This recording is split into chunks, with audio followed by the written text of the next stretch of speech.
কোরবানি হচ্ছে 3 ধরনের। কয় ধরনের? সবাই বলেন কয় ধরনের? 3 ধরনের। তার মধ্যে নাম্বার 1, 1 নাম্বার হচ্ছে সময়ের কোরবানি। কিসের? সময়ের কোরবানি। এটা যে কত গুরুত্বপূর্ণ একটা কাজ, যেটা আমরা অনেকেই বুঝতে চাই না এবং বোঝারও চেষ্টা করি না। এমনকি এত ফজিলতপূর্ণ কাজ, সেই কাজটা আমরা করতেও চাই না। সময়ের কোরবানি এ ব্যাপারে শুরুতে একটা হাদিস রাসূল সাল্লাল্লাহু আলাইহি সাল্লাম জানিয়ে দিয়েছেন, 5টি বিষয় আসার আগে 5টি বিষয়কে তোমরা মূল্যায়ন করো, গুরুত্ব দাও। কয়টি বিষয় আসার আগে? 5টি বিষয়। তার মধ্যে 2টা বিষয় হলো হায়াতকে কাজে লাগাও মৃত্যু আসার আগে। হায়াতকে কাজে লাগাও মৃত্যু আসার আগে। আর 2 নাম্বারটা হলো সুস্থতাকে কাজে লাগাও অসুস্থ আসার আগে। তার মানে এমন 2টা, প্রথমেই আল্লাহ রাসূল সাল্লাল্লাহু আলাইহি ওয়াসাল্লাম 5টার মধ্যে 2টা বিষয় শুরুতেই উল্লেখ করেছেন, যে 2টার গুরুত্ব এত বেশি। রাসূল সাল্লাল্লাহু আলাইহি ওয়াসাল্লাম অন্য আরেক হাদিসের মধ্যে জানিয়ে দিয়েছেন, মানুষের সাথে যত নেয়ামত মানুষ ভক্ষণ করে তার মধ্যে সবচাইতে গুরুত্বপূর্ণ এবং সবচাইতে বড় 2টা নেয়ামত মানুষ সব সময় ভক্ষণ করে, কিন্তু তার শুকরিয়া আদায় করে না, না শুকরিয়া করে, অকৃতজ্ঞতা করে, শুকরিয়া আদায় করতে চায় না। সেই বড় 2টা কি কি? তার মধ্যে একটা হলো হায়াত। এই হায়াত নামক রূহটা যখন বের হয়ে যাবে, তখন তার কোনো মূল্য থাকে না। কোনো মূল্য থাকে? কোনো মূল্য থাকে না। আর 2 নাম্বার নেয়ামতটা হলো সুস্থ যখন থাকে। আর যখন অসুস্থ হয়ে যায় তখন বোঝা যায় সুস্থ থাকার কি মজা, তখন বোঝা যায়। অসুস্থ হলে বোঝা যায়।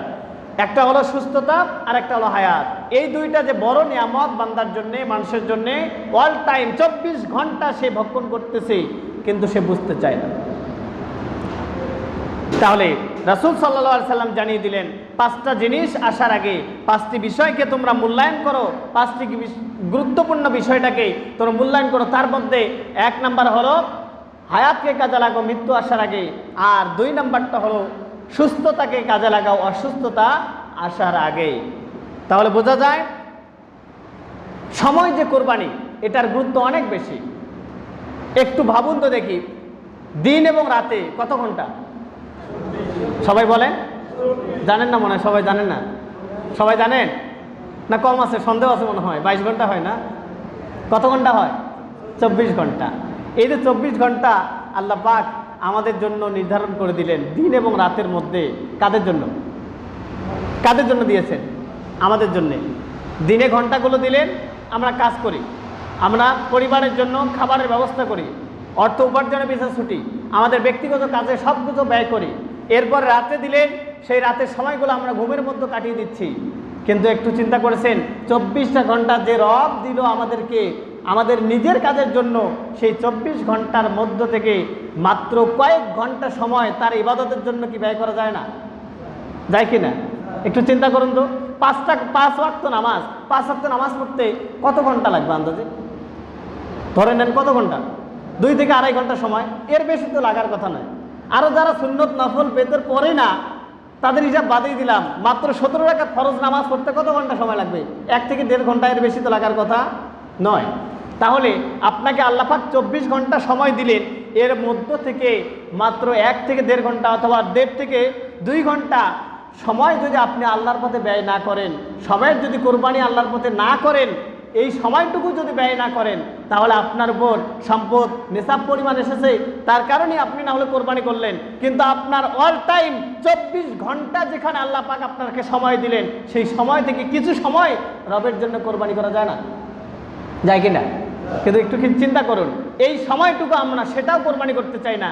অনেকেই 5 ওয়াক্ত নামাজ ঠিকমতো আদায় করে না, করতেও চায় না, শুধুমাত্র জুমার নামাজ আসে আদায় করে। আবার জুমার নামাজের মধ্যে কিছু মুসল্লি আছে আবার শুধুমাত্র 2 রাকাত ফরজের জন্যই আসে, বাকি সুন্নত, আগেও সুন্নত নাই, পরে সুন্নতও পড়ে না। আছে না এরকম মুসল্লি? আছে না? শুধুমাত্র দেখবেন ফরজ পড়ার জন্য আসে। আসবে সানি আজানের পরে, যে সময় মানুষের আমল নামা লেখা বন্ধ হয়ে যায়, ফেরেশতারা খাতা পত্র বন্ধ করে, তারা খুতবা শোনে, ইমামের খুতবা শোনে, তারা গুরুত্ব বোঝে। আর বান্দা মানুষ, এমন মানুষ তারা আজানের পরেও আসে, পিছনে বসে যায়, বসেন ভালো কথা। আবার দেখা যায় 2 রাকাত ফরজ আদায় করার পরে মসজিদ পিছনের কাতা সবাই চলে যায়, আর ওদের সময় হচ্ছে না পড়ার। তাহলে 24 ঘন্টা যে রব আপনাকে আপনার কাজের জন্য দিলেন, কোনোদিন আল্লাহ পাক ভেটো দিছে, দরখাস্ত পাঠাইছে যে কেন আমার পথে সময় ব্যয় করো না? তাহলে আল্লাহ পাক 24 ঘন্টা দিলেন। এই 24 ঘন্টার মধ্যে আমরা যদি কোরবানি দিতে চাই, সময়ের কোরবানি, আমরা এই 24 ঘন্টার মধ্যে কমপক্ষে 5 ওয়াক্ত নামাজ যে ফরজ, এই নামাজগুলো আমরা কি করব? আদায় করব। এরপরে কোরআন তেলাওয়াত করব, জিকির আজকার করব, নিজে আমল করব, অন্যকে ভালো কাজের দিকে, আমলের দিকে তাদেরকে দাওয়াত দেব, দাওয়াতি কাজ করব। নিজে যতটুকু পড়েছি, নিজে যতটুকু এলেম অর্জন করেছি, সেই এলেম অন্যের নিকট পৌঁছানোর জন্য দাওয়াতি কাজ করব। কেন, কি কারণে এই কাজটা করতে হবে? কারণটি হলো রাসূল সাল্লাল্লাহু আলাইহি সাল্লাম জানিয়ে দিয়েছেন, বাল্লিগু আন্নি ওয়ালাউ আয়া, তোমার কাছে একটি আয়াত হলেও, একটি বাক্য হলেও সেটা অন্যের কাছে পৌঁছে দাও। এটা দায়িত্ব, এটা আমাদের দায়িত্ব। উম্মতে মুহাম্মাদের ঘাড়ে এই দায়িত্বটা চেপে বসেছে, দাওয়াতি কাজ করা, ভালো কাজের দিকে মানুষকে আহ্বান করা, অসৎ কাজে মানুষকে বাধা দেওয়া। কি কারণে? আপনি যদি রাসূলের এই হাদিস ধরেন, দাওয়াতি কাজ তো কনফার্ম করতে হবে, বাধ্যতামূলক। কিন্তু আল্লাহ পাক সরাসরি কোরআনে আয়াত নাজিল করে দিয়েছেন এই ব্যাপারে। 3 নম্বর সূরা আলে ইমরানের 110 নম্বর আয়াত। কি বললেন? আল্লাহ পাক জানিয়ে দিলেন, কুনতুম খায়রা উম্মাতিন উখরিজাত লিন-নাসি তা'মুরুনা বিল মা'রুফি ওয়া তানহাউনা 'আনিল মুনকার। আল্লাহু আকবার। আল্লাহ পাক জানিয়ে দিলেন, তোমাদেরকে আবির্ভাব করা হয়েছে, দুনিয়াতে পাঠানো হয়েছে, লিন্নাসি তা'মুরুনা বিল মা'রুফ, মানুষের কল্যাণের জন্য। তোমরা সৎ কাজে আদেশ করবে, অসৎ কাজে বাধা দিবে। ওয়া তু'মিনুনা বিল্লাহ, আর তোমরা আল্লাহ তাআলার উপর ঈমান আনবে। তাহলে আল্লাহ পাক দলিল দিচ্ছেন যে তোমাদেরকে আবির্ভাব করা হয়েছে কিসের জন্য? তা'মুরুনা বিল মা'রুফ ওয়া তানহাউনা আনিল মুনকার, মানুষের কল্যাণের জন্য তোমরা সৎ কাজে আদেশ দিবে, অসৎ কাজে বাধা দিবে। তার মানে এই কাজটা করতে গেলে সময়ের প্রয়োজন আছে না নাই? আছে না নাই? তাহলে এটা কি হবে? এই কাজটা করতে গেলে সময়ের কোরবানি হবে। তাহলে আমাদেরকে এই কাজটা বেশি বেশি করে করতে হবে, কারণ এই সময়ের কোরবানির ব্যাপারে প্রত্যেক নবী রাসূল তাদের জীবনের সমস্ত সময়গুলো তার দেয়া রবের জন্য ব্যয় করতেন। এই দাওয়াতি কাজ ছিল তাদের জন্য একটা মিশন, একটা ভিশন ছিল তাদের। কিন্তু আজকে কোনো নবী রাসূল, কোনো সাহাবায়ে কেরাম নাই। এই দায়িত্বটা কাদের? উম্মতে মুহাম্মাদের উপর। যেহেতু প্রত্যেকজন নবী রাসূল এবং সাহাবায়ে কেরাম এই দাওয়াতি কাজটার জন্য নিজের সময়গুলো সবগুলো উৎসর্গ করে দিয়েছেন, ব্যয় করে দিয়েছেন, শুধুমাত্র কাকে খুশি করার জন্যে? কাকে? আর এটা কার পক্ষ থেকে আদেশ ছিল? আল্লাহর পক্ষ থেকে আদেশ ছিল। তার মানে আল্লাহর পক্ষ থেকে যেটা আদেশ হয়, যেটা আল্লাহ তাআলা আদেশ করেন, সেটা নফল হয় না ফরজ হয়? কি হয়? সবাই বলেন, মানে বোঝেন নেই মনে হয়। আল্লাহর পক্ষ থেকে যে কাজটার আদেশ করা হয় সেটা কি হয়? ফরজ হয়। তাহলে এই কাজটা যে ফরজ, আমরা কয়জন বুঝি?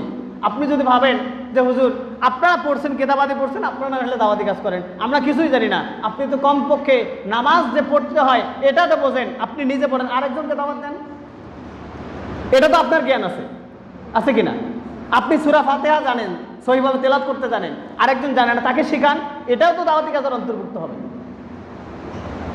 আপনি খারাপ কাজ করেন না, ভালো কাজ দেখলেই সেটার সাথে জড়িয়ে পড়েন, আরেকজন খারাপ কাজ করে তাকে বাধা দেন, এটাও তো দাওয়াতি কাজ হবে।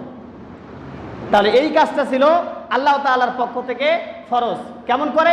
আপনি অন্য আরেক জায়গায় আসেন, সূরা মায়েদা 5 নম্বর সূরা মায়েদার 67 নম্বর আয়াতের মধ্যে আল্লাহ পাক জানিয়ে দিলেন, ইয়া আইয়ুহার রাসূলু বাল্লিগ মা উনজিলা ইলাইকা মির রাব্বিক ওয়া ইল্লাম তাফআল ফামা বাল্লাগতা রিসালাতা। আল্লাহু আকবার। আল্লাহ পাক ওহী করলেন তার হাবিবের প্রতি, বিশ্বনবী সাল্লাল্লাহু আলাইহি ওয়াসাল্লামের প্রতি ওহী করলেন, ইয়া আইয়ুহার রাসূল, হে আমার রাসূল, আল্লাহ নিজেই বলতেছেন বাল্লিগ, পৌঁছে দাও মা উনসিলা ইলাইকা মির রাব্বিক, আপনার রবের উপর থেকে, আপনার রবের পক্ষ থেকে আপনার উপর যা নাজিল করা হয়েছে, বাল্লিগ, সেগুলো পৌঁছে দাও। সুবহানাল্লাহ। কাকে আদেশ করলেন? নিজেই রব তার রাসূলকে, প্রিয় বন্ধুকে, হাবিবকে আদেশ করলেন বাল্লিগ, পৌঁছে দাও। তার মানে এটা পৌঁছাতে গেলে, করতে গেলে কি কাজ করতে হবে? দাওয়াতি কাজ করতে হবে।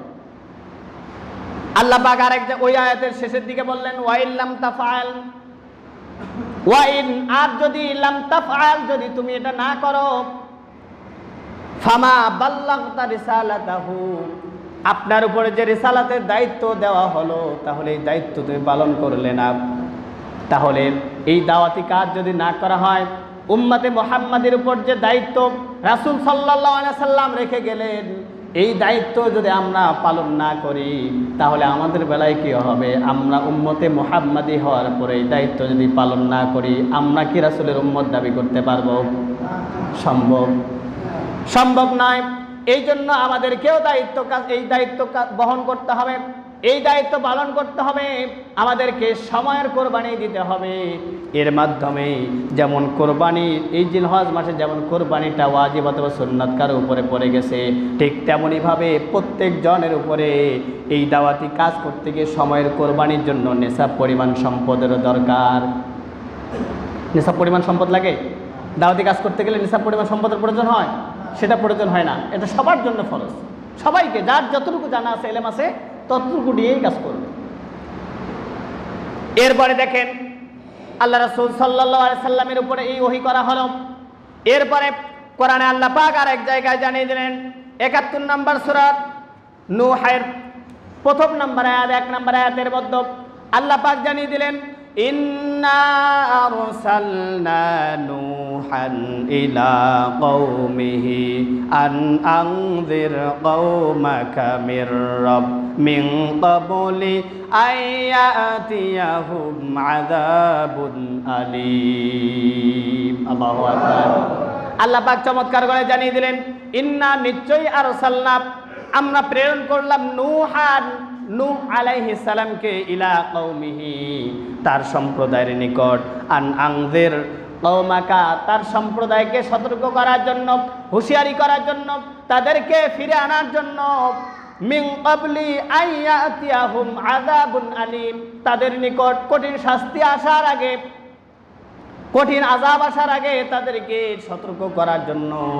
তার মানে আল্লাহ রাসূল সাল্লাল্লাহু আলাইহি সাল্লামের উপর যেভাবে ওহী করা হয়েছে, পূর্বে যত নবী রাসূলগণ এসেছেন, আম্বিয়া আলাইহিস সালামগণ এসেছেন, প্রত্যেক জনের উপরে এই দাওয়াতি কাজটা আল্লাহ তাআলার পক্ষ থেকে ফরজ ছিল, ঠিক না? তাহলে এই কাজটা যদি ফরজ, তাহলে এই কাজটার পিছনে সময় দেওয়াটা সময়ের কি? কোরবানি। একটু চিন্তা করুন, এই যে সময়ের কোরবানি দিতে গিয়ে এই কাজটা কি সহজ না কঠিন? সহজ না কঠিন? হ্যাঁ, মুখ দিয়ে বলাটা সহজ, কিন্তু বাস্তবে পরিণত করাটা কি খুবই কঠিন। কেমন কঠিন? একটু চিন্তা করে দেখুন। এই দাওয়াতি কাজ যারাই করেছে, প্রত্যেক নবী রাসূলগণ এই কাজটা করতে গিয়ে বাড়ি গাড়ি সব ছেড়েছে, ঠিক না? এই কাজ করতে গিয়ে কত নবী রাসূলের জীবন পর্যন্ত চলে গেছে, ঠিক না? কতজনকে শুলে চড়তে হয়েছে। এমনকি আপনারা যারা ইতিহাস এবং তাফসীর যারা পড়ার অভ্যাস আছে, তারা পড়তে গিয়ে দেখবেন বনি ইসরাইল জাতি এতটাই খারাপ ছিল, এই বনি ইসরাইল জাতি তাদের যত নবী রাসূল তাদের সম্প্রদায়ের মধ্যে, তাদের গোত্রের মধ্যে এসেছে, অসংখ্য নবী রাসূলদেরকে তারা হত্যা করেছে। এমনকি গর্ত করে সেখানে তাদেরকে নামিয়ে দিয়ে পাথর নিক্ষেপ করে তাদেরকে দুনিয়া থেকে বিদায় করেছে। নাউযুবিল্লাহ।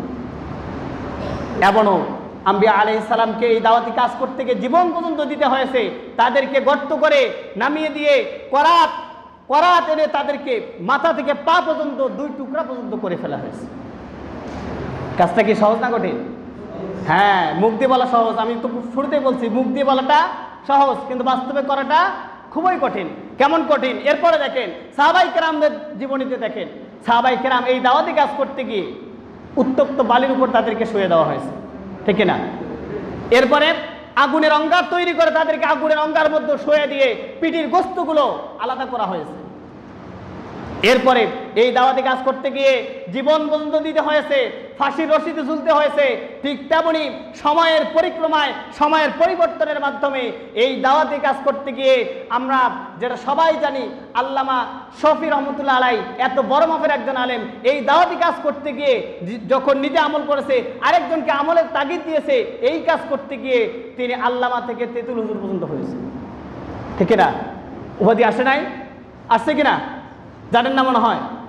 এরপরে দেখেন, এই দাওয়াতি কাজ করতে গিয়ে তাফসীর জগতের সম্রাট, কোরআনের পাখি, তাকে সর্বশেষ রাজাকার উপাধি পর্যন্ত নিতে হয়েছে। ঠিক না? নাই নাই নিছে কিনা? এরপরে শুধু রাজাকার উপাধি নিলেও তো শেষ হতো, দর্শনকারী উপাধি তার নামের মধ্যে চলে এসেছে। এমনকি 13টি বছর জেলখানায় থেকে বাইরে আর বের হওয়ার সুযোগ হলো না, সেখান থেকে দুনিয়া থেকে বিদায় পর্যন্ত হয়ে গেল। ঠিক না? কি কাজ? শুধুমাত্র এই দাওয়াতি কাজ করার কারণে, মানুষের নিকট বাল্লেগ, এই জিনিসটা পৌঁছার জন্য, বাল্লেগু আন্নি ওয়ালাউ আয়া, এই দাওয়াতি কাজটা করার জন্য, অন্যের নিকট পৌঁছানোর পিছনে কাজ করতে গিয়ে জীবন বন্ধ দিতে হয়েছে। কতজনকে ফাঁসির রশিতে ঝুলতে হয়েছে, কতজনের হাত হারাইতে হয়েছে, কতজনের চোখ হারাইতে হয়েছে, কতজনের নামে গায়েবী মামলা হয়েছে, কতজনের পা চলে গেছে, কতজন এখনো জেলখানার মধ্যে বন্দী আছে। তাহলে কাজটা কিন্তু সহজ নয়। তারপর এই কাজ করতে গিয়ে রাস্তা তো ফুল বিছানো নয়, রাস্তার দুই দিকে কাটা বিছানো, আপনার সামনেও কাটা দিয়ে বসে আছে তারা। এই জন্য এই কাজ যেহেতু সহজ নয়, তার মানে এই কাজটা কি খুবই কঠিন। এই জন্য এই কঠিনটা হওয়ার কারণেই আমরা কিন্তু করতে চাই না। আমরা শুধু মুখে বলি কাজটা সহজ, কিন্তু করতে যান আপনার সামনে বাধা হয়ে দাঁড়াবে মানুষ। ঠিক না? যারাই করবে তাদের সামনে, পিছনে, ডাইনে বামে, পিছনে, সব দিকে, চতুর্দিকে বাধা হয়ে, প্রাচীর হয়ে দাঁড়াবে। কিন্তু এত বাধার পরেও আমরা কি এই কাজ কি ছাড়বো? ছাড়বেন কেউ? সম্মানিত ভাইরা আমার, তাহলে আমরা কোরবানি দেওয়ার আগে আমাদেরকে সময়ের কোরবানি দিতে হবে। কিসের কোরবানি? সময়ের কোরবানি দিতে হবে। তাহলে এই পথে এই কোরবানি দিতে গিয়ে জেল, জরিমানা, মামলা, হামলা হওয়ার সম্ভাবনা আছে না নাই? আছে না নাই? যে নবীর জীবনে কোনো অপরাধ ছিল না, লিয়াগফিরালাকাল্লাহু মা তাকাদ্দামা মিন যামবিক, আল্লাহ পাক নিজেই সার্টিফিকেট দিলেন, তার সামনের পিছনে সমস্ত ত্রুটিগুলো আল্লাহ পাক ক্ষমা করে দিয়েছেন। সেই নবীকেও শিহাবে আবু তালিবের 3 বছর কারাবন্দী থাকতে হয়েছে। ঠিক না? কয় বছর? 3 বছর কারাবন্দী থাকতে হয়েছে। ইমাম আজম ইমাম আবু হানিফা রহমতুল্লাহ আলাইহি 8 বছর কারারুদ্ধ থাকতে হয়েছে। এমনকি সর্বশেষ তার লাশটা জেলখানা থেকে বের হয়েছে। ইমাম আহমদ ইবনে হাম্বল 28 দিন রিমান্ডে ছিল, তার হাতটা এমনভাবে পিছনে বেঁধে রেখেছে, 28 দিন পরে যখন রিমান্ড শেষ হয়েছে, হাতটা তার এখান থেকে ডিসকানেক্ট হয়েছে, আর সোজা হয়নি। চিন্তা করেন, এই কাজ এত কঠিন।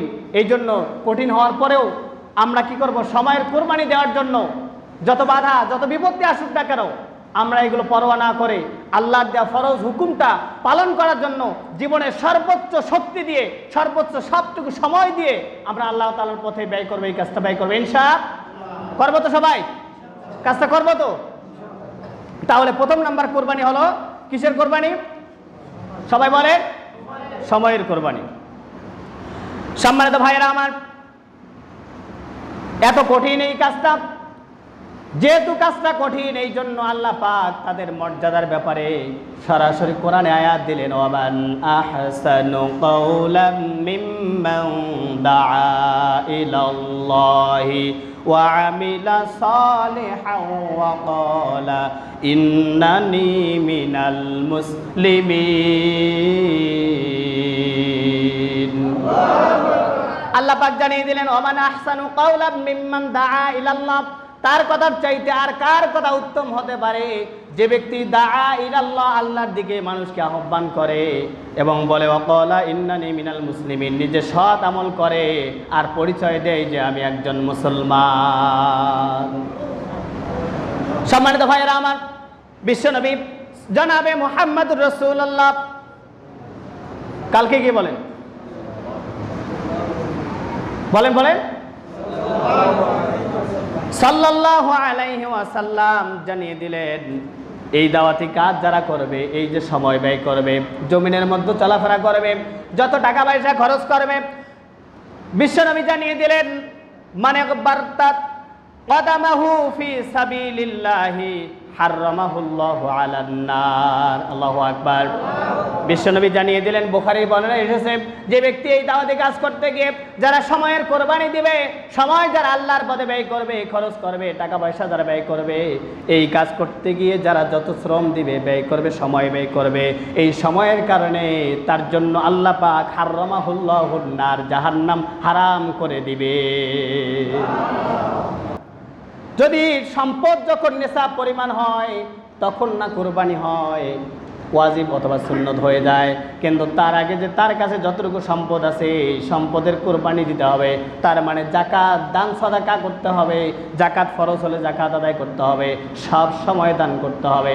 কেননা আল্লাহ পাক জানিয়ে দিয়েছেন, আল্লাযীনা ইউনফিকুনা ফিস সাররাই ওয়াদ দাররাই ওয়াল কাযিমিনাল গায়যা ওয়াল আফিনা আনিন নাস ওয়াল্লাহু ইউহিব্বুল মুহসিনিন। আল্লাহ পাক জানিয়ে দিলেন, আল্লাযীনা যারা ইউনফিকুনা ব্যয় করছে এবং করবে ফিস সাররাই ওয়াদ দাররা, সচ্ছল অবস্থায় অসচ্ছল অবস্থায় যারা আল্লাহর পথে খরচ করবে, ওয়াল আফিনা আনিন নাস, এবং যারা মানুষদেরকে ক্ষমা করবে, আল্লাহু ইউহিব্বুল মুহসিনিন, আর আল্লাহ পাক এই ইহসানকারী বান্দাদেরকে বড্ড ভালোবাসে। সম্মানিত ভাইরা আমার, আপনাদের কাছে একটা জিজ্ঞাসা, এই যে সামনে যে কোরবানি আসতেছে, কোরবানি যারা পশু কিনবে, যদি সুদের টাকা দিয়ে কোরবানির পশু কিনে, কোরবানি কি আদায় হবে? ঘুষের টাকা দিয়ে যদি কোরবানির পশু কিনে, কোরবানি হবে? এরপরে দুর্নীতি করার টাকা দিয়ে কোরবানির পশু কিনলে কোরবানি হবে?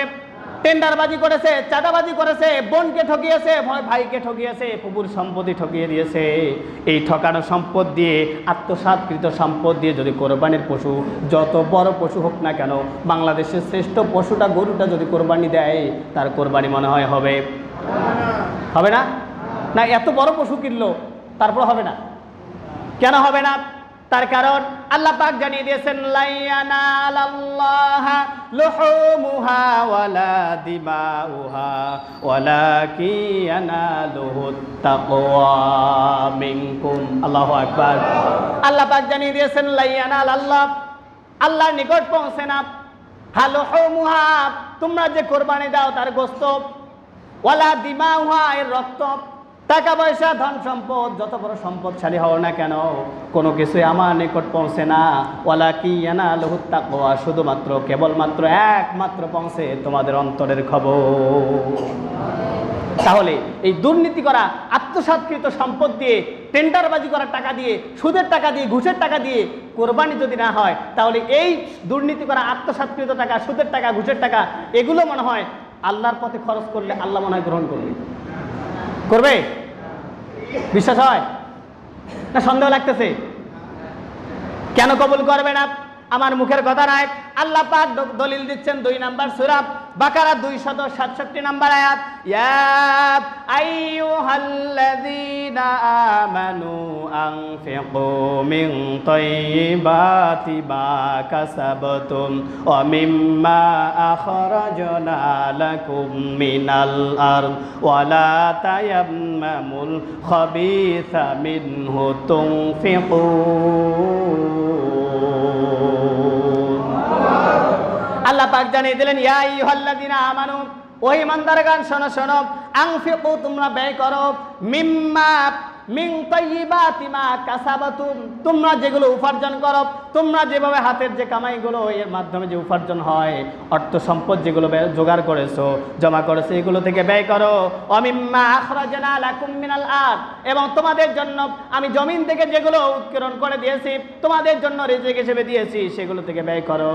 ওয়ালা তায়াম্মামুল খাবিসা মিনহু তুনফিকুন, যেগুলো অপবিত্র, যেগুলো অবৈধ সম্পদ, যেগুলো হারাম সম্পদ, সেইগুলো ব্যয় করার তায়াম্মামু, চিন্তা পর্যন্ত মাথায় নিয়ে আসা যাবে না। কার কথা?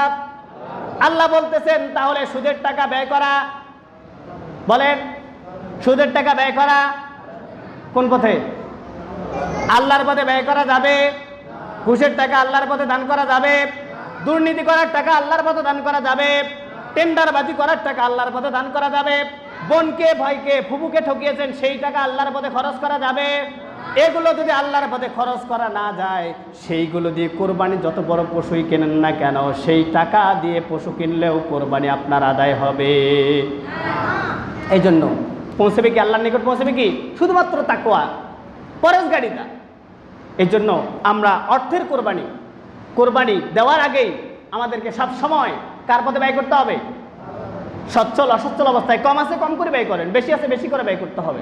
করবো তো নাকি ইনশাআল্লাহ? এরপরে আসেন 3 নাম্বার হলো, আমরা যে পশুর গলায় ছুরি চালিয়ে দেব, জবাই করব, এর মাধ্যমে শুধু এতটুকুর মধ্যে সীমাবদ্ধ নয়, এর মাধ্যমে আরেকটি আমাদের জন্য বড় শিক্ষাটা, সেটা হলো এই পশু জবাই করার মাধ্যমে, পশুর গলায় ছুরি চালানোর মাধ্যমে আমাদের নিজের নফসের ভিতরে যে রাগ আছে, হিংসা আছে, ক্ষোভ আছে, লোভ আছে, লালসা আছে, গোনা করার একটা চিন্তা আছে, এগুলো সবগুলো জবাই করে দিতে হবে। কি দিতে হবে? আমাদের এই কোরবানির মাধ্যমে আমাদের রাগ, ক্ষোভ, হিংসা, লোভ, লালসা, গোনা করা সব কিছু কি করতে হবে? বাদ দিতে হবে, কোরবানি করে দিতে হবে। দিয়ে নিজের নফসকে, নিজের আত্মাকে, কার জন্য কাজ করতে হবে? আল্লাহর সন্তুষ্টির জন্য কাজ করতে হবে। নিজের নফসটাকে জিহাদ করতে হলো কাকে সন্তুষ্টি করার জন্য? আল্লাহর সন্তুষ্টির জন্যই কাজ করতে হবে। কেন?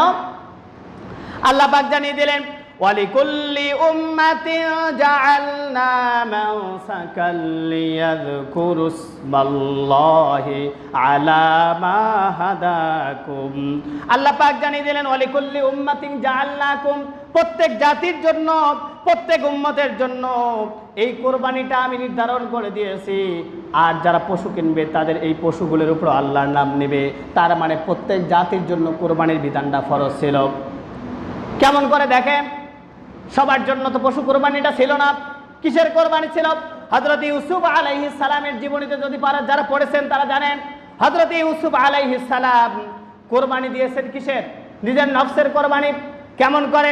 হযরত ইউসুফ আলাইহিস সালাম যখন যুবক বয়সে উপনীত হলো, যখন আজিজে মিশর, বিশাল ইতিহাস, সেগুলো যাচ্ছে না, যখন আজিজে মিশরে যখন বাসায় অবস্থান করতেছে, যখন যুবক বয়সে উপনীত হলো, হওয়ার পরে তার পিছনে আরেকটা মহিলা লেগেছে। নাম কি? সবাই জানেন না? কি নাম?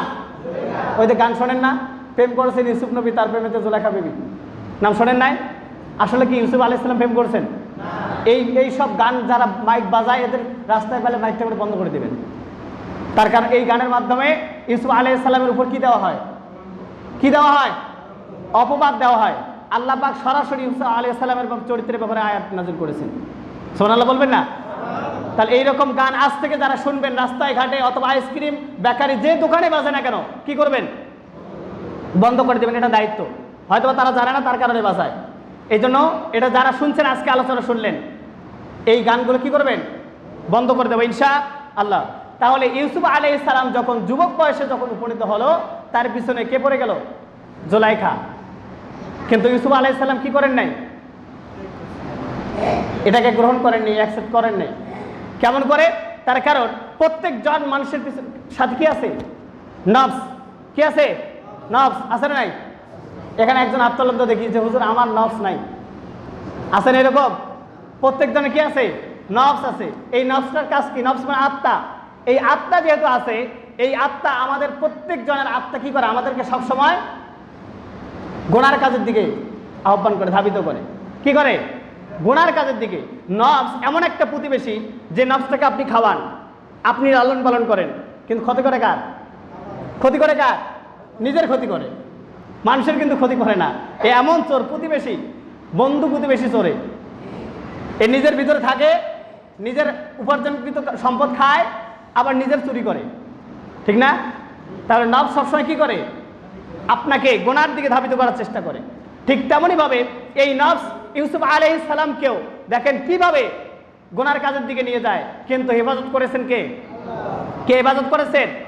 আল্লাহ পাক যেটা কোরআনে জানিয়ে দিয়েছেন, ইন্নান নাফসাল আম্মারাতু বিসসুই ইল্লা মা রাহিমা রাব্বি। সুবহানাল্লাহ বলেন।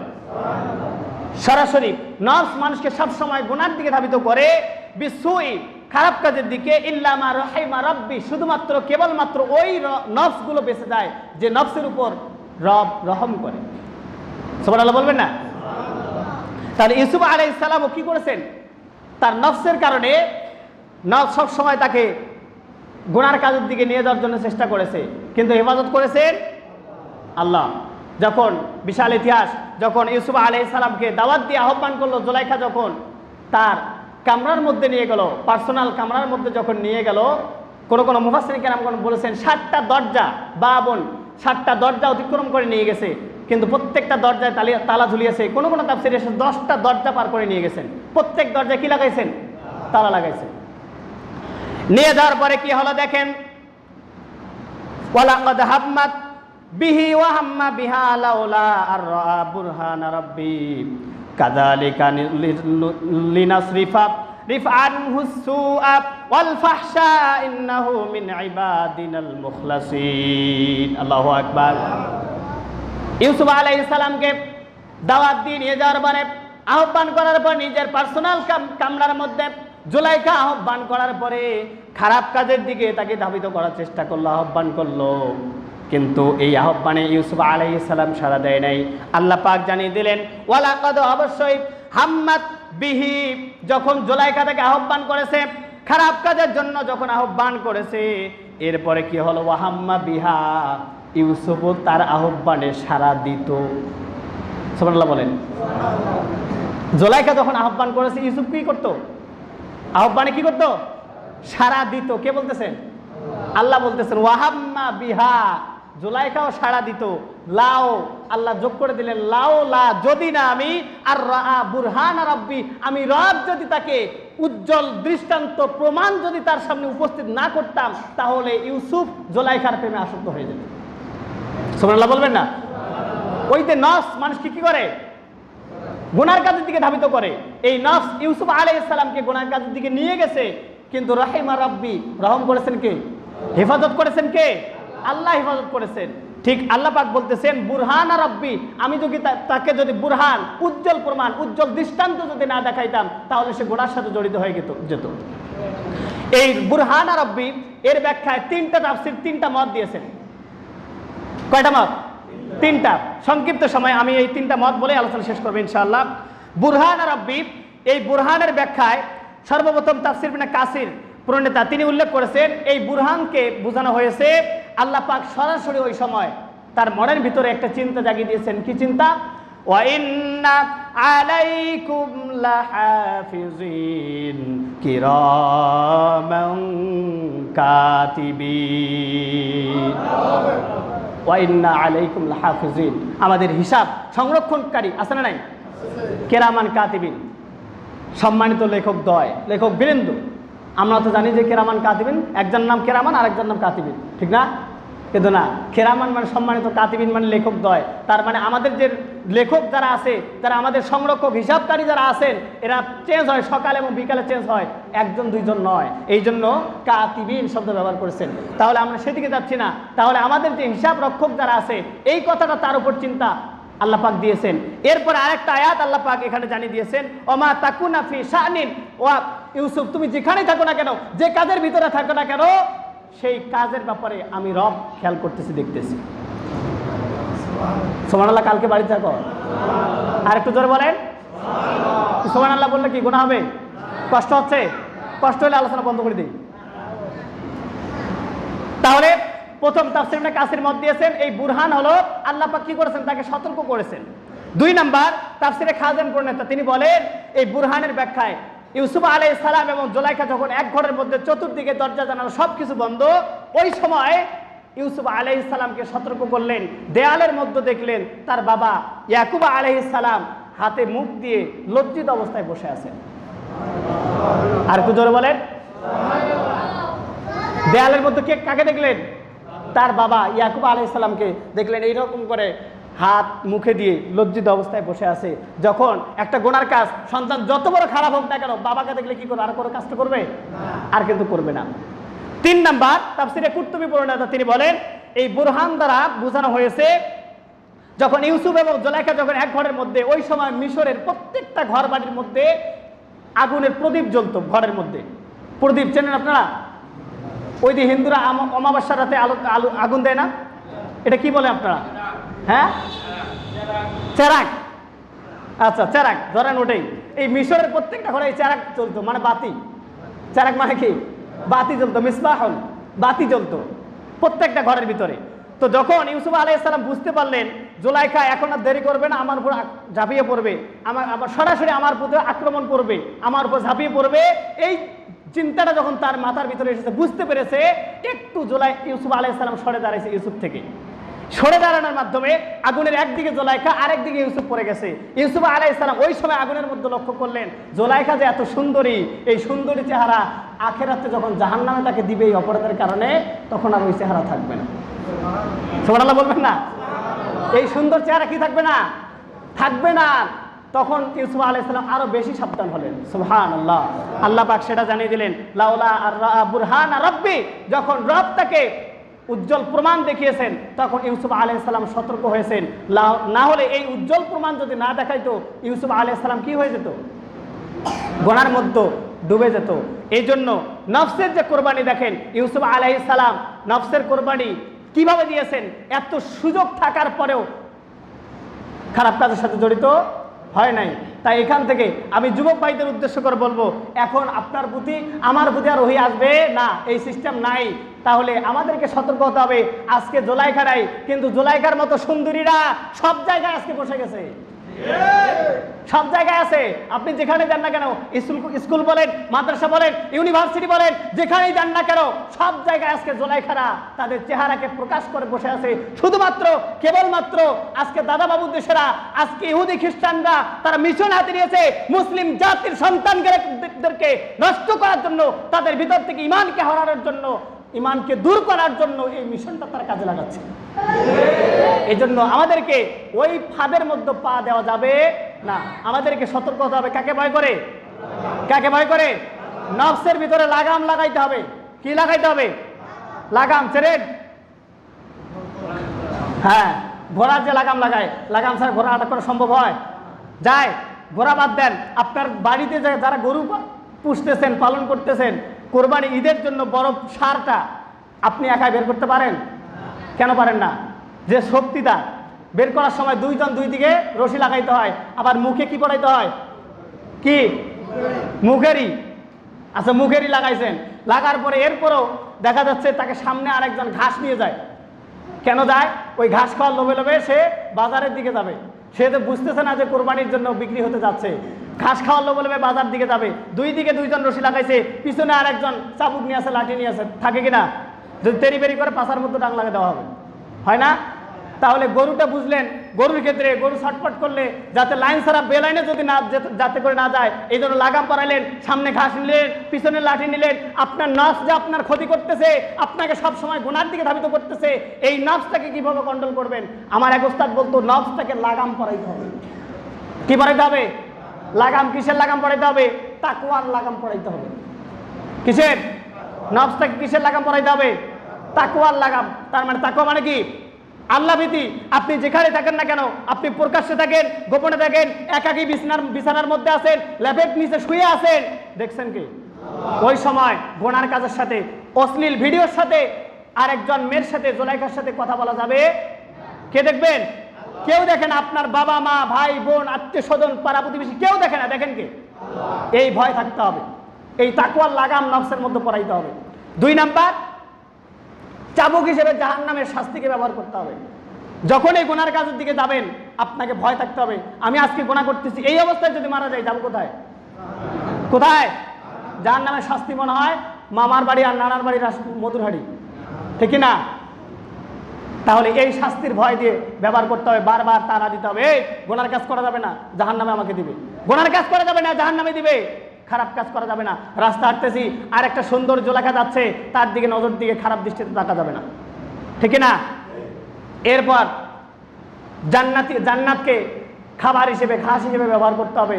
সামনে বারবার ওই জান্নাতি লোকটা দেখাইতে হবে। আজকে যদি আমি তাকওয়া নিয়ে চলতে পারি, জাহান্নামের এই শাস্তির ভয় নিয়ে যদি গুনাহ ছাড়তে পারি, খালি মরা মাত্রই আল্লাহর জান্নাতে যাব। সুবহানাল্লাহ। যেতে চান? আল্লাহর জান্নাতে যেতে চান? যেতে চান? কারা কারা জান্নাতে যেতে চান না, একটু 2 হাত তুলে দেখান তো দেখি। আলোচনাতে কি বুঝছেন আর কি শুনছেন আল্লাহ ভালো জানে।